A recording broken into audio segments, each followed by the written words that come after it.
Assalamualaikum warahmatullahi wabarakatuh. Jumpa lagi bersama saya Siti Halimatu Sadia. Oke, untuk pertemuan kali ini saya akan coba untuk membawakan materi mengenai motivasi. Baik itu motivasi secara internal ataupun eksternal pada diri kalian. Apa sih motivasi internal itu? Motivasi internal merupakan motivasi yang datangnya dari diri sendiri. Yang kedua, motivasi eksternal. Dari mana datangnya motivasi eksternal? Motivasi eksternal itu datangnya dari keluarga, teman, sahabat, ataupun lainnya yang notabene dari orang luar.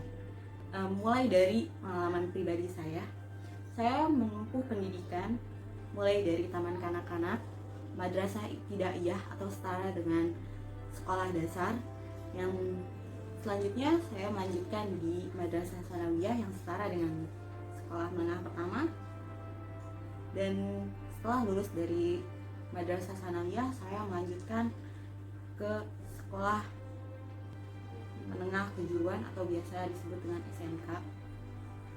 Di SMK saya pada saat itu ada 3 jurusan. Yang pertama ada akuntansi, kedua ada pemasaran, ketiga ada teknik komputer jaringan. Nah, yang saya pilih pada saat itu ialah jurusan pemasaran. Kenapa saya memilih jurusan pemasaran? Sebab di dalam jurusan pemasaran hal sekecil apapun membutuhkan ilmu pemasaran. Kita ambil saja contohnya, misalkan kita mau belanja sayuran, pasti secara tidak langsung dalam kehidupan sehari-hari kita sudah mengenal yang namanya ilmu pemasaran. Kayak misalkan si ibu A, Bu, belanja sayuran di mana? Saya beli. Terus si ibu yang satu jawab, saya belanja sayuran di warung itu. Kenapa, Bu? Sayuran di sana lebih murah, harganya terjangkau, sayurannya segar-segar. Oh iya, saya juga beli sayuran di sana, cuma harganya agak mahal. Nah, dari situ ilmu pemasaran akan selalu digunakan. Oke, singkat cerita, saya mengambil jurusan pemasaran. Setelah saya lulus, saya ingin sekali melanjutkan sekolah di perguruan tinggi. Akan tetapi pada saat itu terkendala biaya. Nah, saya merencanakan gimana caranya saya bisa kuliah, saya bisa melanjutkan pendidikan ke perguruan tinggi. Akhirnya saya mendapat informasi dari bahwa sekolah bekerja sama dengan perusahaan-perusahaan benefit yang merekrut karyawan dari sekolah kami. Nah, akhirnya pada saat itu semua siswinya diwajibkan untuk mengikuti perekrutan tersebut. Akhirnya ada 3 perusahaan yang saya ikuti perekrutannya pada saat itu. Nah, di salah satu perusahaan ini saya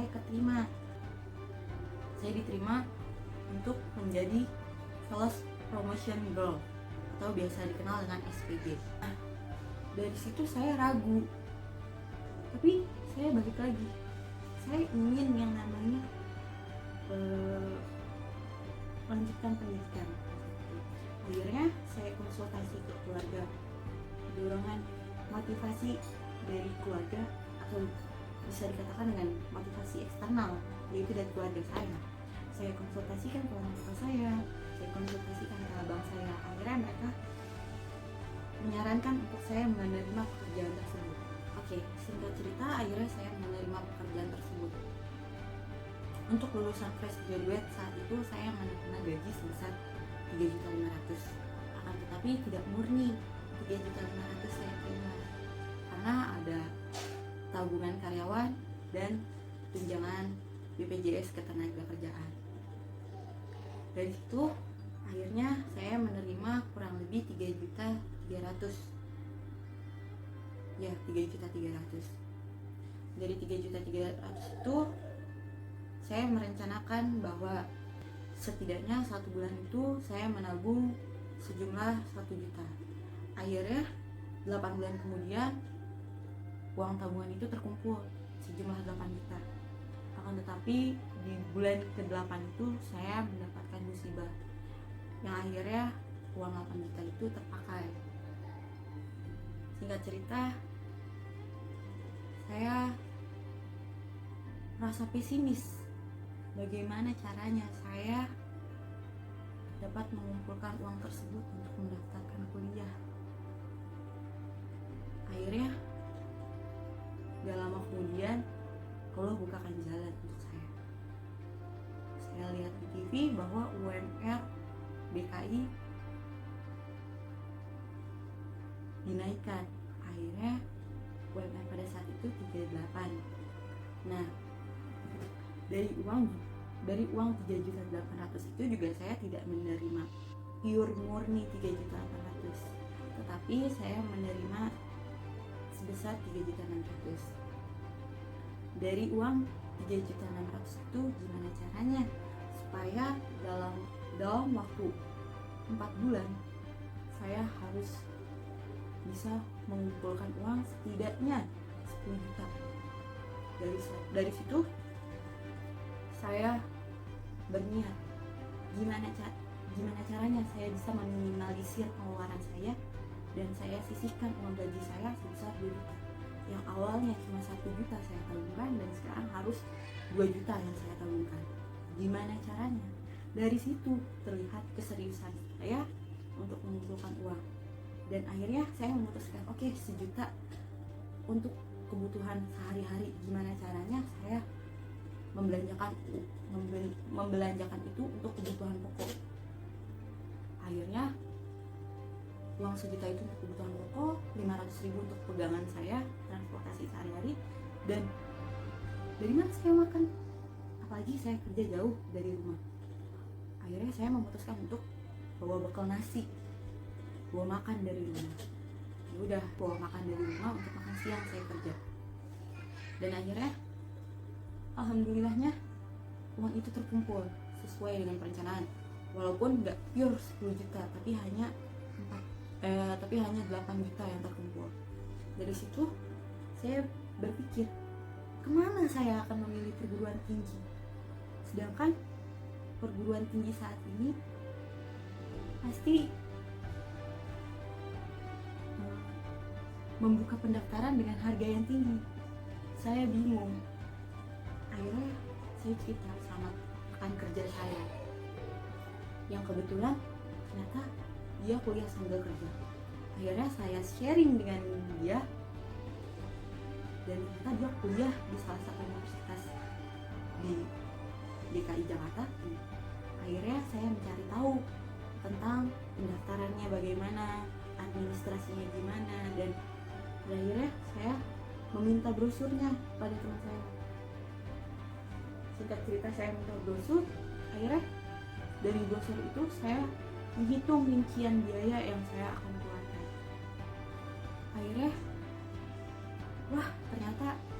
akhirnya saya memikirkan, ternyata uang 8 juta saya cukup nih untuk saya melanjutkan pendidikan. Dari situ kunci kehidupan yang saya pegang teguh hingga saat ini, yaitu al-juhdu, yang terbagi menjadi 3 bagian. Yang pertama, perencanaan, seperti yang tadi saya sudah ceritakan. Rencana saya untuk melanjutkan kuliah, rencana saya untuk melanjutkan pendidikan di perguruan tinggi.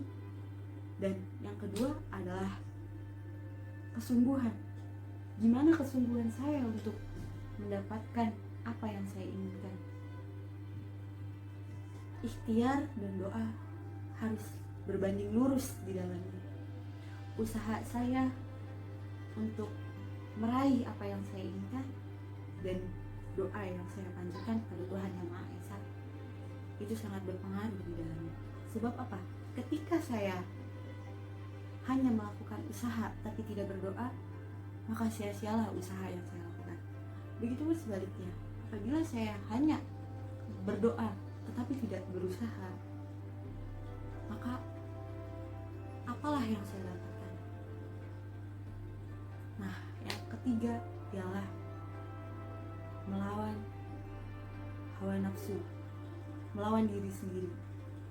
Seperti yang saya tadi katakan, uang 3 juta ini, 3.600.000 ini, gimana caranya supaya saya bisa menyisihkan per bulannya 2 juta.